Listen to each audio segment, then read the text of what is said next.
Let me go back to where I started, and that is the vision that we all have. We all want a clean environment, and we want to create and preserve jobs. I'm with my friend, Mr. Hare. I don't care what you call them. But I do know that when we're talking as a committee and we're talking as a Congress about where we're going to put taxpayer resources, we better be able to define what we're going to do.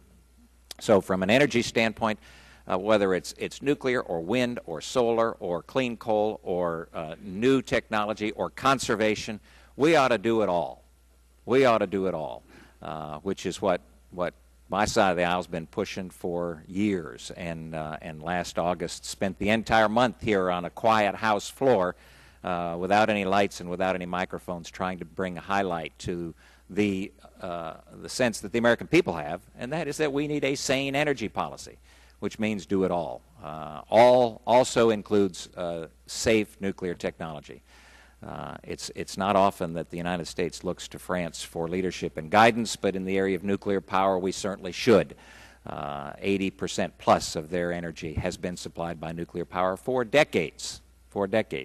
And I would just want to highlight Dr. Wilf's statement about the safety, not a single fatality in over 50 years of the nuclear industry in the United States.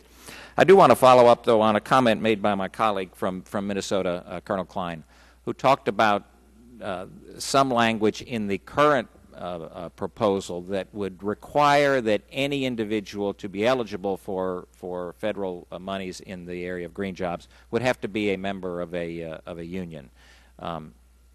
Understanding that 84% of the jobs out there in private industry are non-union jobs, and 84% of the nation's workforce might be eligible, given this broad definition that we want to have of green jobs.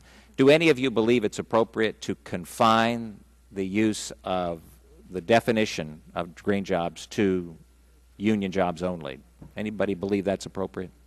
Mr. Ringo? May I respond to that? Sure. I believe that, and it's important that we recognize the value and the role that organized labor has played in securing and guaranteeing good jobs. I understand that perspective, but the question is, should we as a Congress, we're going to be asked to define this, should we as a Congress require union membership in order to be eligible for monies, taxpayer monies for green jobs? If there are guarantees that people that are non-union are going to have good paying jobs with good benefits. And I would agree. That's a different discussion, though, as opposed to a definition of green jobs. Anybody else believe that we ought to require? Well, I would just echo what Mr. Ringo said, in that I think it's a shortcut to somehow know that those kind of benefits and a living wage and a family wage. But the question is, should, under the definition of green jobs, should it say union membership? But how do you know? The question is, should you say union membership?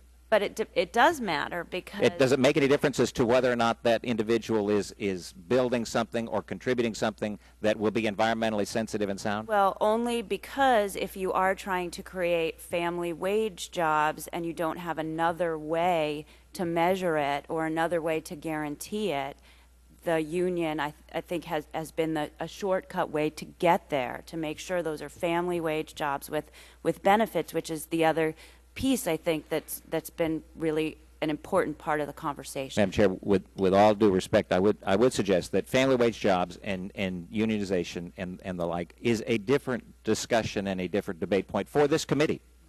But in terms of the definition of green jobs, I think that the American people believe that whether or not one is a union member ought not restrict one to taxpayer money for the subsidization of green jobs.